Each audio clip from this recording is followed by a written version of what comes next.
Sino ang mga mas nagbibigay? Sila ang pinagpapala. Kaya huwag tayong magsawang maging biyaya lalo na sa mga taong sa puso natin napalapit na. Ikaw kabarangay, gaano mo kamahal ang iyong pamilya? Dear Papa Dudut, isang magandang araw po sa inyong lahat. Tawagin niyo na lamang po ako sa pangalang Errol. 32 years old at kasalukuyang naninirahan at nagtatrabaho dito sa London, United Kingdom. Kasama ko po rito ang mag-ina ko at dito ko na rin nakilala ang asawa ko. Taga rito po siya, Papa Dudut, pero mahal na mahal po niya ang kulturang Pilipino. Malapit din siya sa pamilya ko sa Pilipinas at palagi kaming umuwi tuwing Pasko hanggang Bagong Taon. Pero hindi po love story namin ng wife ko ang gusto kong i-share sa inyo, kundi ang kwento ng pamilya namin. Papa Dudut, tubong masbate po ang angka namin pero napadpad kami sa Rizal. Hindi kami mayaman pero hindi rin naman po naghihikahos. Dati pong machine operator ang tatay ko sa Pasig bago sila nakapagpundar ng telahan at tindahan ng mga damit sa bayan ng Taytay. Yun na po ang magkasama nilang pinagkakabalahan ng nanay ko hanggang sa kasalukuyan. Dalawa lamang po kaming anak nila, bunso ako at may nakakatandang kapatid ako na si Ate Aida. 5 years ang tanda niya sa akin. Close po kami ng ate ko, Papa Dudut. Role model ko siya dahil mabait siyang anak at lagi niyang napapasaya ang mga magulang namin. Pero noong 18 years old na siya ay nabuntis siya ng boyfriend niya at nalaman niyo ng parents namin. Nagkasamaan sila ng loob pero sa huli ay pinatawad at tinanggap pa rin nila si ate. Kaya lang ay hindi po tumagal yung pagsasama ni na ate at ng boyfriend niya. Pagkatapos ng 5 taon ay nalaman ni na mama at papa na sinasaktan siya nito physically at ng bababae pa. Pinaghiwalay sila ng mga magulang namin at simula noon ay sa bahay na namin tumira sina ate at ang pamangkin ko. Para sa akin ay walang kaso yon dahil mahal na mahal ko po silang pareho, Papa Dudut.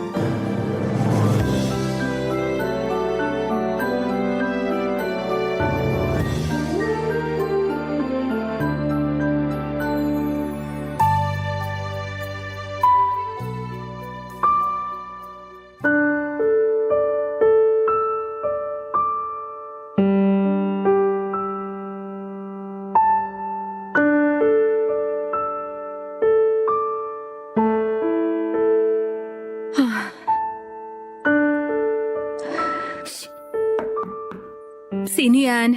Ako to, ate. Sandali lang. Ate, umiiyak ka ba? Ha? Wala to. Napuwing lang ako. Napuwing ka dyan. Ate, di mo ako maluloko. Halata namang umiiyak ka oh. Kahit kailan talaga wala akong maitatago sa'yo. Kilala kita. Magkapatid tayo. Anong problema? Wala naman. Oh, teka. May kailangan ka ba? Sabi kasi ni na mama at papa, hindi ka pa raw nagdi-dinner. Kararating ko lang galing school. May ginawa kasi kaming project. Yayayain sana kitang kumain. Ganon? Oo, kaya tara na. Wala akong gana eh. Mamaya na lang siguro. Sabi ko na eh, may problema ka talaga. Yun yung dahilan kaya ka umiiyak no? Oo. Pwede naman natin pag-usapan. Ikwento mo sa akin para gumaan yung nararamdaman mo, ate. Pero baka nagugutom ka na. Makakapaghintay naman yung sikmura ako. O sige, pasok ka muna. Sige. Upo ka na lang dyan sa kama. Iusog mo na lang yung mga damit na natupi ko na. Mga nilabhan ko yan kanina. Sige, ate.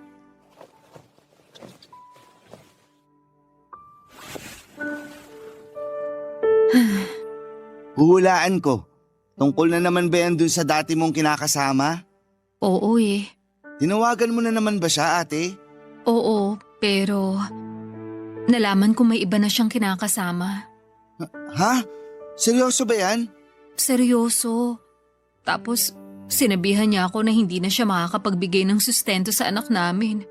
Nag-iipon daw kasi siya ng pera para dun sa panganganak ng bago niya. Kapal ng mukha na. Anong sinabi mo sa kanya? Katulad nung dati, nagalit ako. Tinanong ko kung paano niya nagawa sa amin ng anak ko na basta na lang ipagpalit sa iba. Pero sinumbatan niya ako. Ako naman daw yung umalis at kami yun ang iwan sa kanya kaya wala akong karapatang magalit. Matagal ka na niyang niloloko, tapos sinasaktan ka rin niya. Lakas naman ng loob niya na sisihin at sumbatan ka. Ay, ate naman. Bakit hanggang ngayon gusto mo pa rin makipagbalikan sa lalaking yun? Hindi ko rin alam ang sarili ko. Alam ko naman na hindi ko deserve na saktan at abusuhin pero parang hindi ko naman kaya mawala siya sa akin. Kaya lang, mukhang wala na talaga. Hindi na maaayos yung pamilya namin kasi may iba na siya. Sorry ate, pero para sa akin, matagal nang sira yung pamilya niyo at kasalanan niya yun. May kasalanan din naman ako. Siguro kasi hindi ako naging sapat sa kanya. Ang sabihin mo, masyado siyang mapaghanap. Kung pwede ko lang talagang pangahan ngayon yung lalaking yun, gagawin ko. May ganti man lang kita sa kanya. O kaya kahit isang malakas na sapak lang ate. Talagang ayaw mong naagrabyado ang ate mo Ayoko talaga. Kaya nga ang saya ko nung naghiwalay na kayo eh. Kaso, nakakalungkot din naman ngayon kasi mukhang di ka pa rin okay. Ang hirap naman kasi maging okay. Hanggang ngayon kasi, mahal ko pa rin siya. Pero kailangan kong kayanin para sa anak ko. Hindi ka naman namin minamadali na maging okay agad ate. Basta kahit na anong mangyari, nandito lang kami ni na mama at papa. Lalo na ako. Pwede mo akong kwentuhan. Makikinig ako kahit na paulit-ulit pa yan. Kapatid mo ko. Paramay mo ko lalo na sa mga ganitong sitwasyon. Salamat, Errol. Sa totoo lang, gumaan ng konti yung loob ko nung naikwento ko na sa'yo. Walang anuman. Basta kung anumang bumabagabag sa'yo, sabihin mo lang sa akin. Saka malalampasan mo rin yan ate. Nagawa mo at kinaya siyang iwan para sa kapakanan niyong mag-ina. Alam ko wala ako sa sitwasyon mo pero kahit papano, naiintindihan ko kung bakit hanggang ngayon hindi ka pa rin makabitaw. Hayaan mo na muna. Iiyak mo lang. Magiging maayos din ang lahat. Aminado ang ate ko na nabulag siya sa pag-ibig at pinagpalit niya yung pagkakataon na makapagtapos ng pag-aaral noong pumayag siyang may mangyari sa kanila ng dati niyang kinakasama. Mula nang bumalik siya sa bahay namin ay walang araw na hindi ko nakita sa mga mata ng kapatid ko yung hiya at pagsisisi dahil sa sitwasyon nila noon ng pamangkin ko. May pagkakataon din na narinig ko siyang umiiyak at nagmamakaawa sa lalaking yon habang kausap niya sa cellphone. Habang pinag-uusapan nila ang tungkol sa pagbabalikan nila. Gusto ni ate na sila ang piliin sa halip na yung bago nitong kinakasama. Dahil doon ay alam kong hindi pa rin nakakapag-move on si ate kahit na naranasan niyang abusuhin at saktan ng taong mahal niya. Nalulungkot din ako para sa pamangkin ko dahil hindi man lang nito mararanasan na magkaroon ng buong pamilya. Pero naniniwala po ako na masyado nang makaluma ang konseptong ito. Para kasi sa akin ay walang silbi ang pagiging buo ng isang pamilya kung meron namang nang aabuso. Hindi dapat ginagawang normal ang pagtitiis sa pang-aabuso sa loob mismo ng tahanan para lamang masabi na kompleto at buo ang isang pamilya. Kaya sang-ayon po ako noong binawin ni na mama at papa si ate sa abusado niyang kinakasama. Galit na galit po ako sa lalaking yon, Papa Dudut. Hinding-hindi ko po siya mapapatawad sa ginawa niya sa kapatid ko at sa anak nila. Napapatanong nga ako sa sarili ko kung bakit may ganong klase ng mga tao. Yun bang nasa kanila na ang pamilya na pinapangarap ng iba pero nagagawa pa rin nilang ipagpalit. Alam ng parents ko na close kami ni Ate Aida, Papa Dudut, lalo na ni Mama. Kaya nga hindi na bago sa amin na minsan ay napag-uusapan namin yung sitwasyon ng kapatid ko, Papa Dudut.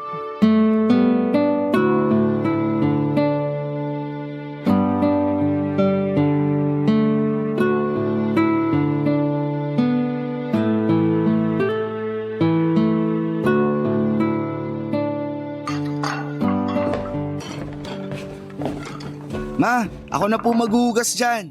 Maupo na lang po kayo at tapusin niyo yung kinakain yung cake. Sigurado ka ba, anak?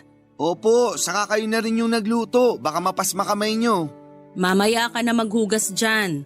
Upo ka muna tapos samahan mo ko kumain dito. May isang slice pa kasi ng cake na dala ng papa mo. Ubusin mo na para hindi ko na ilalagay sa ref. Sige po. Kumain na po ba nito si ate? Parang di ko siya nakitang kumuha ng cake kanina. Hindi nga eh. Walang gana yung ate mo. Paborito pa naman niya to. Baka hanggang ngayon malungkot pa rin siya. Ano bang ikalulungkot niya? Yung paghihiwalay nila nung tatay ng anak niya? Opo. Bakit niya ikalulungkot yon? Dapat nga magalit siya sa lokong yun eh. Sabihan ba naman siya na di susustentuhan yung anak nila? Napaka-irresponsableng lalaki. Yun na nga po, ma. Sobrang kapal ng mukha ng lalaking yun. Sarap pangaan. Mabuti pa nga, nang makaganti naman tayo doon. Seryoso? Gusto niyo ako makipag-away? Siyempre biro lang. Pero kasi ako yung nasasaktan sa sitwasyon ng ate mo. Sinabi ko nga sa kanya na ireklamo niya yung hindi pagsusustento eh. Pero siya na rin na may sabi na wag na lang gawin yon. Kaya naman daw niya buhayin yung anak nila. Ang lambot talaga ng puso ni ate pagdating sa lalaking yun. Ganun yata talaga kapag mahal mo, ma. Bakit niya mamahalin yung ganong klaseng lalaki? Hindi nga iniisip nung lalaking yun na magiging kinabukasan nilang mag-ina. Hay! Ibang klase. Lakas pa ng loob na ipangalanda ka na pinagpalit niya yung ate mo. Sinabi pa na sina ate naman daw yung umalis at nang iwan. Kaya siguro malakas ang loob na ipagpalit sila. Naaawa talaga ako kay ate kasi hindi niya deserve yun, ma. Kahit naman sino maaawa sa ate mo. Kaya ikaw, wag na wag mong gagayahin yung ganong klaseng lalaki, ha? Si mama talaga. Sumagot ka na lang, Errol. Ma, hindi niyo na po kailangang sabihin yun sa akin. Nakita ko naman po kung paano tratuhin ng lalaking yun si ate. Kaya hindi ko yun gagayahin pag ako naman yung nagkaroon ng pamilya. Pero saka na yung pagpapamilya mo. Ang bata-bata mo pa. Magtapos ka muna ng pag-aaral, ha? Wag po kayong mag-alala. Kasi wala pa naman sa isip ko yun pagkakaroon ng sariling pamilya, ma. Magtatapos muna po ako ng pag-aaral para makapagtrabaho at makatulong sa inyo ni na papa. Nanghihinayang lang talaga ako na hindi na nakatapos ng pag-aaral yung ate mo. Pero ayoko na siyang sisihin ng paulit-ulit kasi nangyari na yon. Ang mahalaga, ligtas na siya mula dun sa mapang-abuso niyang kinakasama. Nagpapasalamat naman po si ate kasi magkakasama na ulit tayo. Lalo na po dahil sa second chance na binigay niyo sa kanya. Matitiis ba naman namin ang ate mo? Anak namin yon. Walang magulang ang kayang tiisin ang mga anak. Tandaan mo yan. Pero sana lang tulungan ni Aida yung sarili niya. Huwag na niyang hangarin na makipagbalikan sa ama ng anak niya kung ayaw niyang tuluyang masira ang buhay nila ng anak niya.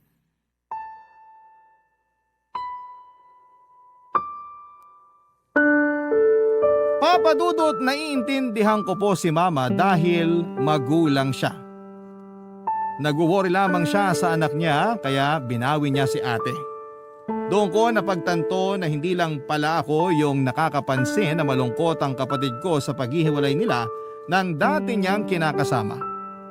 Pero pilit pong tinatago ni Ate Aida yung lungkot na yon para hindi naman makita. Nagpapasalamat siya sa mga magulang namin dahil sa kabila ng lahat ay nagkaayos pa rin sila at tinanggap pa rin siya sa bahay namin. Pero alam namin ni Mama na may kulang pa rin kay ate at hinding-hindi yon mapupunan ng pag-ibig na kaya naming ibigay sa kanya bilang pamilya. Sa kabila ng lahat ay umasa pa rin ako na may magandang mangyayari. Lagi ko pong pinapakita at pinaparamdam kay ate na gaganda rin ang takbo ng mga bagay-bagay. Bukod doon ay mahal na mahal ko ang anak niya. Kaya naman ang hiling ko lang ng mga panahong yon, kung pagbibigyan pa ng Panginoon na magkaroon ng bagong tatay ang pamangkin ko, sana ay yun na talaga ang lalaking magmamahal ng totoo sa kanila ng ate ko. Hiniling ko noon na kung may darating man sa buhay ng ate ko, sana'y hindi na siya saktan o ipagpapalit sa iba, Papa Dudut. Barangay Love Stories. Barangay Love Stories. Noong mga panahon na nagtatrabaho si Papa sa pabrika sa Pasig bilang machine operator, pananahin naman ng shorts, sando at bestida ang pinagkakabalahan ni Mama. Wala pa kaming negosyo noon o pwesto sa Tiangge, Papa Dudut. Laging sinasabi ni ate na gusto niyang magkaroon ng negosyo para sa mga magulang namin kapag nakapagtapos na siya ng pag-aaral at nakapagtrabaho. Pero hindi na yun natupad noong nabuntis siya at nagkaanak. Kaya siguro sumama rin ang loob sa kanya ng mga magulang namin dahil hindi biro ang tuition na ginastos nila para sa pag-aaral ni ate noon sa kolehiyo na nabaliwala lang noong tumigil siya at nag-asawa ng maaga. Kaya yung pag-aaral ko na lamang po ang pinagtuunan ng pansin ng mga magulang namin pero nahirapan pa rin kami noong naaksidente si Papa. Nabangga po ang sinasakyan niyang motor ng isang truck dahilan para maapektuhan ang kanang binti niya. Ilang buwan din po siyang nag-therapy at doon napunta halos ang lahat ng perang inipon ng mga magulang namin. Nung umuwi si ate sa bahay namin ay naghanap siya ng trabaho para makatulong sa mga gastusin. Si Mama nag-alaga sa anak niya at tumutulong din po ako kapag wala akong pasok sa eskwelahan. Nagtatrabaho po bilang store clerk at cashier sa isang shawarma store sa mall ang ate ko. May mga pagkakataon na yung sweldo na niya ang bumuhay sa amin ng ilang buwan. Siya rin ang nagbibigay sa akin ng baon sa school at paggastos para sa mga projects ko. Mabuti na lamang at scholar ako sa isang university sa Maynila. Wala naman pong reklamo si ate kahit na hindi gaanong kalaki ang kinikita niya. Lagi niyang sinasabi na gagawin niyang lahat para makabawi sa amin na pamilya niya, Papa Dudut.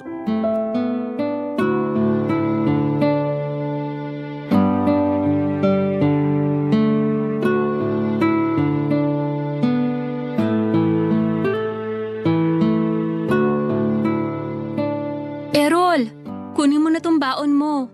Ha? Binigyan mo na ako, di ba? Oo, pero dagdag mo na lang doon kasi nabanggit mo nung nakaraan. Diba sabi mo may project kayo? Baka maubos allowance mo kung dun mo kukunin. Kaya sige na, kunin mo na to. Wag na, ate. Anong wag na? Pagkakasyahin ko na lang yung binigay mo. Nakakaiya na rin kasi. At bakit ka naman mahihiya sa akin, ate mo ko? Kaya tanggapin mo na yan. Alam ko naman yun, pero may pangangailangan ka rin. May pinagkakagastusan kayo ng anak mo. Malaking bagay na nga yung sa'yo galing yung allowance ko eh. Dapat lang napagkasyahin ko yun. Responsibilidad kita, Errol. Kaya hindi mo kailangan mahiya sa akin.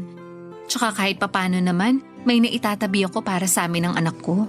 Ikaw na rin kasi nagbabayad ng mga bills natin dito sa bahay, ate. Tapos sagot mo na rin mga pagkain natin mula nung di na makapagtrabaho si Papa. Dapat siguro talaga ituloy ko na yung plano ko. Planong ano? Maghanap ng part-time job para makabawas na sa gastos mo yung allowance ko. Mag-working student ka? Oo, pwede naman yun kasi di naman mahigpit sa school namin. Pero kaya mo kaya? Si ate naman, syempre kakayanin. Ang ibig kong sabihin yung pagsasabayin mo yung pag-aaral at pagtatrabaho. Demanding ang kolehiyo. Diyan pa lang sa kurso mo, inaabot ka pa nga na madaling araw kakaaral. Baka kapag nag-part-time job ka, mahati yung atensyon mo sa pag-aaral mo at bumaba naman yung grades mo. Hindi ko pa rin naman pababayaan yung pag-aaral ko. Alam ko, pero minsan madali lang yung sabihin. Pero kapag nagtatrabaho ka na, may punto na mapapabayaan mo pa rin yun. Tingnan mo ko, hindi na nakagraduate kasi pinili ko mag-asawa. Akala ko kapag nanganak ako, makakabalik ako sa pag-aaral. Makakapagtapos ako tulad ng pangarap sa akin ni na Mama at Papa. Pero hindi ko na nagawa kasi sobrang nakakapagod maging nanay. Hanggang sa nawala na lang din ako ng gana. Wala namang imposible, ate. Hindi pa lang siguro ngayon yung tamang panahon para bumalik ka sa pag-aaral. Pero darating ka rin dun. Pero sa ngayon, hayaan mo na rin ako na tulungan kang mapagaan yung sitwasyon natin kahit papaano. Alam ko rin na gusto mo lang tumulong na mapagaan yung pamumuhay natin. Na-appreciate ko yon, pero maniwala ka. Ang laki na nang naitutulong mo sa akin kasi nandyan ka. Nakikinig ka sa mga kwento at kadramahan ko sa buhay. Si Mama, siya yung nag-aalaga sa anak ko kapag nasa trabaho ako. Ikaw rin, inaalagaan mo yung pamangkin mo. Kaya mahal na mahal ka nung batang yun eh. Wala ngang bukang bibig kundi ikaw. Pamilya tayo, ate. At ang pamilya nagtutulungan, nagdadamayan. Kaya nga hayaan mo na lang muna ako na makatulong sa pamilya natin. Diyan ka na lang muna mag-focus sa pag-aaral mo. Pag nakatapos ka na, magtatrabaho ka rin naman. Huwag mo madaliin yung bagay na yun. Tsaka kayang-kaya ko pa naman eh. Kaya bilib talaga ako sa'yo, ate. Sus, bolero. Alam mo, sa lahat ng mga maling desisyon ko sa buhay, yung anak ko lang yung tama. Hinding-hindi ko pagsisisihan na dumating siya sa buhay ko at naging nanay niya ako. Kaya nga, araw-araw ako nagsusumikap sa trabaho para mabigyan siya ng magandang kinabukasan. Siya yung lakas ko, Errol.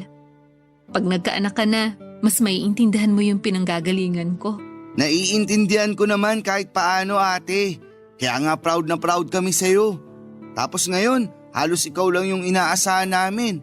Lalo na sa mga gastusin natin sa bahay. Pangako, babawi ako. Kapag nakagraduate ako at nakapaghanap ng trabaho, ako naman yung tutulong sa'yo at sa pamilya natin. Salamat ha. Kung wala kayo, baka nabaliw na ako. Walang anuman, ate. Mahal ka namin eh. At hindi ka namin kayang tiisin. Hindi ko lang alam yung gagawin ko nun kasi masyado akong nabulag sa pagmamahal ko sa maling tao. Malaki rin yung pagsisisi ko kasi sinuway ko nun sina Mama at Papa. Wala naman silang hinangad kundi mapabuti ako pero naging matigas ang ulo ko. Ano ka ba, ate? Tapos na yun. Hindi mo kailangang paulit-ulit na sisihin yung sarili mo. Salamat talaga, Errol. Pero kunin mo na kasi tong pera. Sige ka, pag hindi mo to kinuha magtatampo ko. Pambihira naman oh. Nang guilt trip ka pa talaga. Sige na kasi.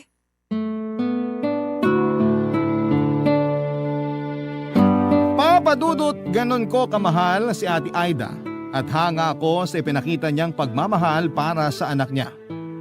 Hindi ko po kasi may imagine yung hirap na pinagdadaanan niya lalo na at mag-isa lamang niyang tinataguyod ang pamangkin ko.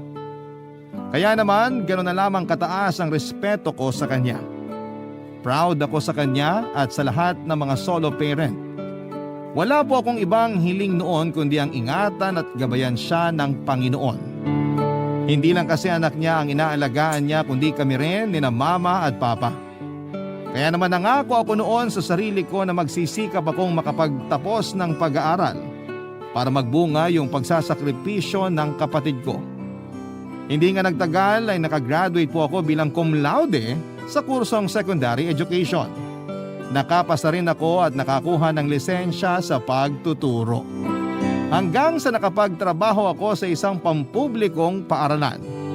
Masaya po ako kasi natutulungan ko na po noon ang pamilya namin lalo na sa mga gastusin sa bahay. Hindi na rin po kasi nakabalik sa trabaho si Papa dahil sa kondisyon ng binti niya. Gumaling naman po siya pero hindi na niya kayang tumayo ng matagal tulad ng lagi niyang ginagawa noong nasa pabrika pa siya. Naging malaking dagok ang nangyaring yon para sa tatay namin pero hindi po namin pinaramdam sa kanya na pabigat siya sa amin. Kaya naman noong makaipon ako ng kaunting pampuhunan ay bumili ako ng isa pang makinang pantahi at mga tela para kay Papa. Tinuruan po siya ni Mama na manahi para mas madagdagan yung mga damit na shorts na binebenta nila. Nakakatuwa dahil kinahiligan naman yon ni tatay at naging bonding na rin nila yon ni Mama habang kumikita. Pero Papa Dudut, isa na namang pagsubok ang dumating sa pamilya namin na masasabi kong nagpabago ng pananaw ko sa buhay.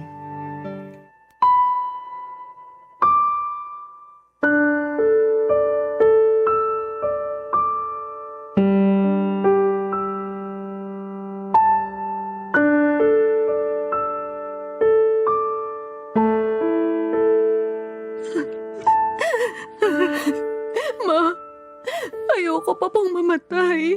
Hindi ka pa mamamatay, Aida. Tigilan mo nga yung kakasabi mo ng ganyan. Pati tuloy ako naiiyak na rito. Ate, tama si Mama. Hindi ka pa mamamatay. Alam ko naman na lahat tayo doon din ang punta pero ayoko pa, Ma. May anak ako. Kaya nga magpapagamot ka. Tama si Errol. Saka mas mabuti ng maaga mong nalaman yung sakit mo. Hindi yung kung kailan malala na. Anong mas mabuti doon, Ma? Malala na rin naman yung sakit ko. Tsaka ang mahal-mahal ng dialysis ko, alam nyo lang. Magkakanda kuba-kuba ako sa pagtatrabaho. Tapos, doon lang din pala mapupunta. Parang ang hirap naman tanggapin noon. Tutulungan ka namin, ate. Di ba, ma? Tutulungan natin si ate. Oo naman. Kahit naman papano may naipon kami dun sa maliit naming negosyo ng papa nyo. Pero Ma, nakakahiya. Anong nakakahiya doon? Anak ka namin. Saka sabi mo ayaw mo pang mamatay, di ba? Oo naman po, kasi maliit pa yung anak ko. Kawawa siya kapag nawalan siya ng nanay.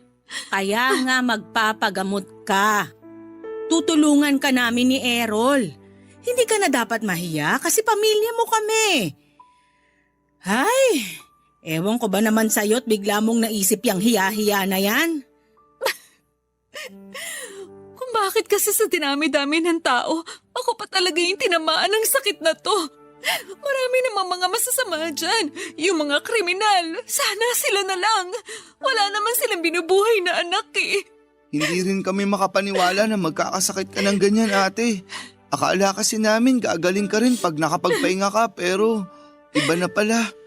Nakakabigla talaga. Pero naniniwala ako na pagsubok lang to sa'yo ng Panginoon para maging mas matatag ka, anak. Kaya wag na wag kang susuko. Wag na wag kang magpapatalo sa sakit mo. Susubukan ko, Ma. Pero nahihirapan pa rin po kung tanggapin ito. Kasama mo naman kami, ate. Hindi ka mag-isang lalaban dyan sa sakit mo kasi nandito kami ni na mama at papa. Pati yung anak mo, hindi ka namin iiwan. Thank you, Errol. Hindi ko alam yung gagawin ko kung sakaling wala kayo. Hindi ka namin pababayaan. Kaya wag ka na mag-isip ng kung ano-ano. Sundin mo lang yung sinabi sa'yo ng doktor.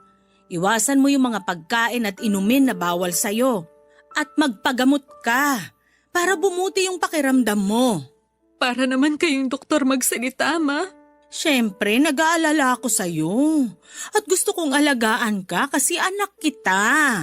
Kaya huwag ka na masyadong mag-alala kasi nandito kami para sa iyo, ate.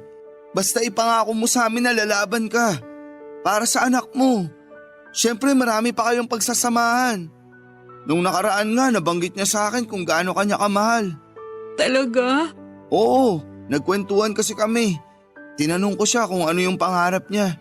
Gusto niya raw maging piloto. Kasi gusto mo raw makasakay ng eroplano kaya sabi niya siya yung magmamaneho. Nakakatuwa talaga yung apo ko. Napakabibo. Kanino pa po ba magmamana yung apo nyo? E di sa tito. Ay nako. Akala ko sasabihin mo sa akin nagmana. Joke lang. Sa'yo talaga mana yung anak mo, ate. Sa akin lang pagdating sa kapugian. Kitang-kita ko sa mga mata ni Ate Aida ang matinding takot noong sabihin niya sa aming may chronic kidney disease siya. At malala na yon dahil kinakailangan na niyang sumailalim sa dialysis. Pero higit pa roon yung takot niya dahil meron po siyang anak na maiiwan sakaling hindi bumuti ang kalagayan niya, Papa Dudut. Napakabata pa po ng pamangkin ko para maulila sa ina. Kaya naman ramdam namin ang matinding sakit at pangamba sa mga salita ni Ate Aida. Ang totoo ay nagpapakatatag lamang ako pero nadudurog na rin ang puso ko ng mga sandaling yon. Kaya nga kahit papaano ay ginagawa ko ang lahat para gumaan yung usapan namin. Sa kabila ng lahat ay pamilya pa rin naman ang magdadamayan. Yun po ang laging sinasabi sa amin ni na mama at papa. Kaya naman napanatag ang loob namin ng kapatid ko. Pero alam ko na nandun pa rin yung takot sa puso ni Ate Aida. Bukod kay mama, ako po ang kasakasama ni ate sa mga dialysis niya. Ako na rin po ang nagsilbi niyang kanang kamay sa bahay namin, lalo na't marami na siyang mga bagay na hindi kayang gawin. Malaki po ang ibinagsak ng katawan ni Ate Aida, namayat siya ng sobra. Pero siya pa rin yung kapatid ko na positibo at walang reklamo. Hindi po nawawala ang paniniwala ko na magiging maayos din ang lahat, Papa Dudut. Hanggang sa nakapagdesisyon po ako na handa kong ibigay ang isa kong kidney sa kapatid ko para madugtungan pa ang buhay niya, Papa Dudut. Barangay Love Stories. Barangay Love Stories. Nung una ay tinanggihan po ni Aida ang suhestyon kong sumailalim kami sa kidney transplant dahil maapektuhan noon ang kalidad ng pamumuhay ko. Sinabi niya sa akin na bata pa raw ako at marami pa akong pwedeng gawin na posibleng hindi ko na magawa sakaling maoperahan ako. Pero para sa akin lahat ng mga bagay na yon ay walang saysay kung mawawala siya, Papa Dudut. Mahal na mahal ko po ang kapatid ko at wala akong kayang hindi gawin para sa kanya. Kaya naman sa huli nakumbinsi ko po siya at ang mga magulang namin na i-donate kay ate ang isang kidney ko. Hindi ko na po i-detalye ang proseso pero naging successful naman po ang operasyon. Pero syempre under observation at strict monitoring pa rin po si ate Aida hanggang sa tuluyan nang nakapag-adjust ang katawan niya sa bagong kidney na meron siya. Ako naman ay sinunod ko lamang ang payo sa akin ng doktor at hindi rin naman nagtagal ay nakapag-adjust na rin po ako. Nakabalik na rin ako sa pagtuturo at masasabi kong wala akong pinagsisihan sa naging desisyon ko, lalo na noong nakikita kong unti-unting bumabalik ang sigla ng pangangatawan ng ate ko, Papa Dudut. Laging sinasabi ng mga magulang namin na pareho kami ng kapatid ko na biyaya sa isa't isa. Kaya naman masayang masaya sila, Papa Dudut.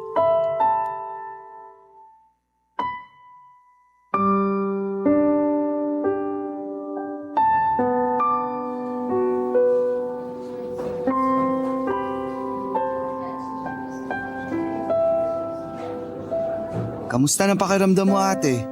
Mabuti. Pero masakit pa rin ang tahi ko. Nakatulog ka ba ng maayos? Oo. Ikaw? Oo naman, ate. Kanina ka pa ba gising? Oo, kanina pa. Tapos nagbabrowse lang ako sa Facebook habang natutulog ka. Ay, sabi pala ni Mama, uwi lang daw siya sa bahay kasi isasama niya anak mo pagbalik niya rito. Gusto ka na raw makita. Sabado naman bukas kaya walang pasok. Gusto raw matulog dito. Mabuti nga, isang kwarto na lang tayo at may space pa naman dun sa upuan para sa mga bisita. Kaya nga eh. Ilang araw na rin tayo rito. Sana naman makalabas na tayo. Huwag kang magmadali. Dapat okay na talaga yung katawan natin bago tayo makalabas dito. Hindi mo ako masisisi. Feeling ko kasi ang tagal-tagal ko nang nandito sa ospital. Akala ko nga hindi na ako makakalabas ng buhay dito eh. Huwag mo naman sabihin yan. Akala ko lang naman. Nung operation day kasi, grabe yung kaba ko. Mukha lang akong kalmado pero kinakabahan talaga ako noon. Pero syempre, nagdasal ako na sana maging ligtas tayong dalawa. Lalo ka na kasi napakabuti mong kapatid. Salamat sa pag-donate mo sa akin ng isang kidney mo ah. Malaking bagay yun para madugtungan pa ang buhay ko. Hindi ko alam kung paano kita mababayaran. Habang buhay kong tatanawin na utang na loob yung ginawa mo. Hindi naman ako naniningil kaya wala kang kailangang bayaran sa akin, ate. Ginawa ko yun kasi mahal kita. Magkapatid tayo. Laging sinasabi ni na Mama at Papa na magtulungan daw tayo. Na magdamayan sa oras ng pangailangan. Kaya sinusunod ko lang yung bili nila. Ay, ako rin naman, natakot nung bago tayo operahan. Nagdasal din ako. Sabi ko, kung may mawawala sa atin, sana ako na lang. Wag na ikaw. Ano bang pinagsasasabi mo? Siyempre kasi may anak ka, ako wala. Kung mawawala ka, paano na lang yung pamangkin ko, di ba? Hindi porke wala ka pang anak, hindi na mahalaga ang buhay mo. Baliw ka talaga. Baliw na akong baliw. Pero buti na lang kasi mabait pa rin ang Panginoon. Wala siyang kinuha sa atin. Pareho niya tayong iniligtas. Isa pa, nagdasal talaga sina Mama at Papa para sa ating dalawa. Iba talaga yung kapangyarihan ng dasal ng mga magulang. Lagi tayong nililigtas. Kaya nga masayang masaya sila ate. Ako rin, masayang masaya. Wala akong ibang hiling kundi maging maayos na yung pakiramdam mo. Yun din ang gusto kong mangyari sa atin. Para makabalik ka na sa pagtuturo. Malamang, miss na miss ka na ng mga estudyante mo.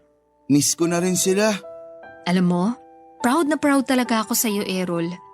Kasi tinupad mo yung pangako mo na makakagraduate ka. Tapos naging teacher ka at nakakapagturo na.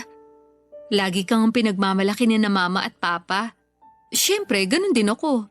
Ikaw ba naman ang magkaroon ng kapatid na teacher? Marangal na propesyon kaya ang pagtuturo. Mahal na mahal ko ang pagiging teacher ate. At masaya ako sa ginagawa ko. Pero nakakatawa lang kasi kahit ako mismo, may natutunan eh. Ano naman yun? Tungkol sa unconditional love. Na may mga bagay pala akong kayang gawin hindi lang para sa mga magulang natin, kundi para sa'yo na rin kasi kapatid kita. Natutunan ko rin na sulitin yung bawat sandali. Magpasalamat sa may kapal, sa mga biyaya kahit na hindi madali yung buhay natin. Kasi hindi natin alam kung kailan niya tayo kukunin. Pangalawang buhay na natin to. At gusto ko yung gamitin sa mas makabuluhang gawain na kasama kayong lahat. I-enjoy naman natin yung buhay ate. Tama ka. May natutuhan din ako sa nangyari. Dati ayoko na lagi nagpipicture kasi nakukornehan ako. Tanda ko nga na sinabi mo yan nung pinipicturan ko kayo ng anak mo nung kumain tayo sa labas. Sabi mo nga corny at tama na yung isa. Pero makulit ako. Gusto ko kasi maraming pictures. Oo, pero natutuhan ko na wala namang kaso yon. Kasi yung mga picture na yun naman pwede nating balik-balikan para ipaalala yung mga simpleng memories natin.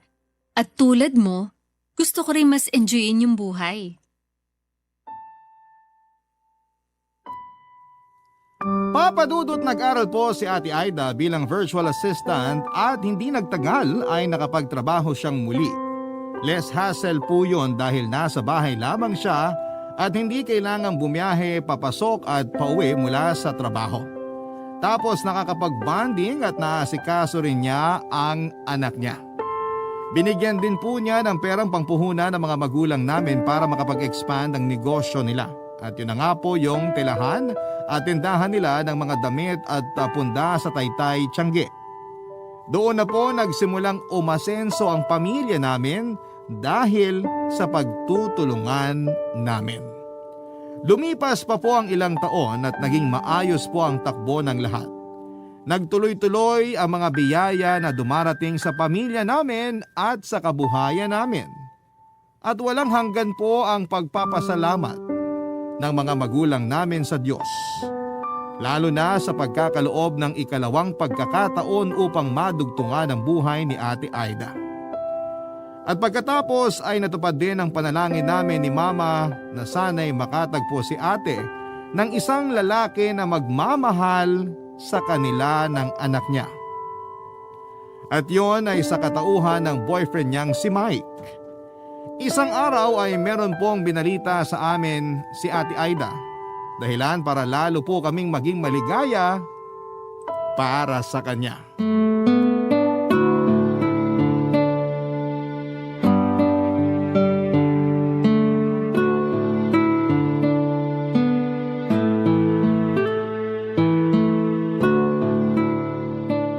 Ma, nasan po si Papa? Ay nako, yung papa niyong yon ang aga matulog. Malamang nandun na sa higaan, naghihilik na. Teka, bakit mo nga pala hinahanap ang papa mo? May sasabihin po sana ako sa inyo. Sa amin mo na lang sabihin ate. Oo nga, makikinig naman kami ni Errol. O sige. Paano kung sabihin ko mag-aasawa ulit ako? Papayag po ba kayo? Ha? Ibig sabihin, nag-propose na si Kuya Mike? Oo at hindi lang, Aida. May pasuspense ka pa eh. Pero sagutin niyo muna yung tanong ko. Malamang papayag kami. Nasa tamang edad ka na naman. Saka alam naming mabait at mapagmahal yung boyfriend mo. Ay, hindi ba, Errol? Opo. Ano na ate? Nag-propose na ba si Kuya sa'yo? Tada! Oo. Tingnan niyo yung daliri ko. Ayan yung singsing oh. Tingin nga. Aba, oo nga. tingnan mo yung singsing ng ate mo. Ang ganda, di ba? Oo nga ma, bagay na bagay kay ate. Pero kailan pa siya nag-propose? Kanina lang, dun sa date namin. Kaya pala tanong ng tanong sa akin tungkol sa kasal. Kung saan ko raw gustong ikasal. Kung sa simbahan, sa beach ba o garden wedding tulad ng mga artista.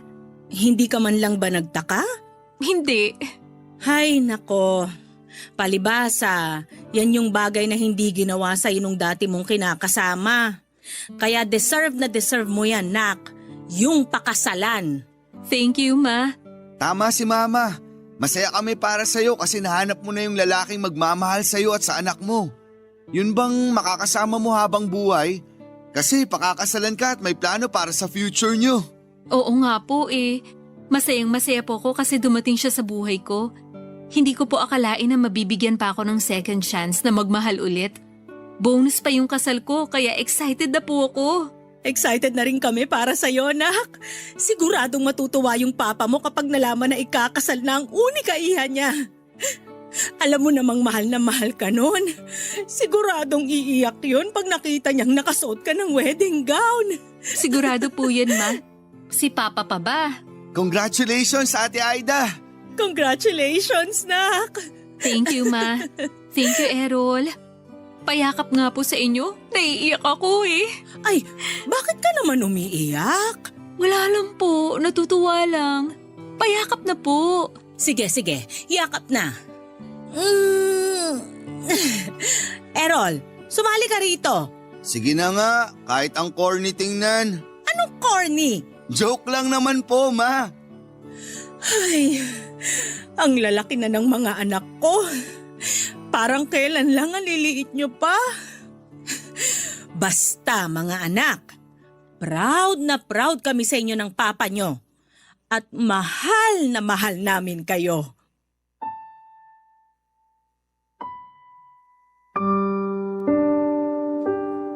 Pagkalipas po ng 6 na buwan ay kinasal na si Ate Aida at ang boyfriend niya, Papa Dudut.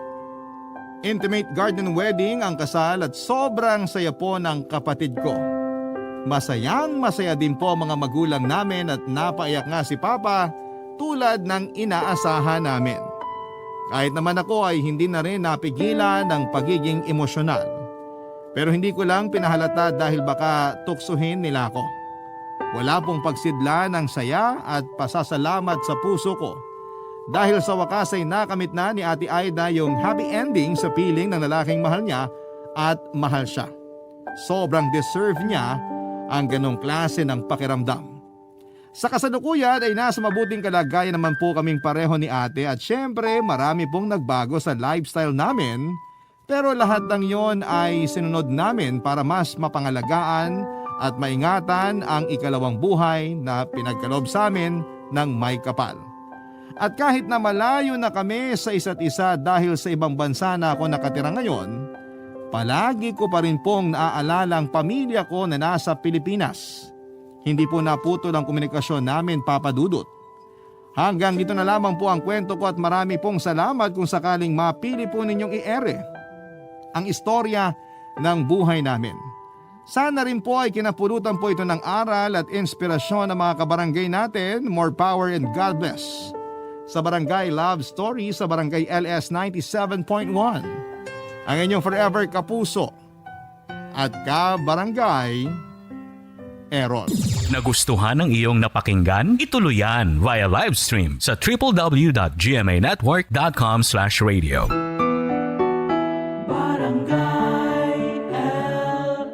In Mega Manila, 97.1. Forever.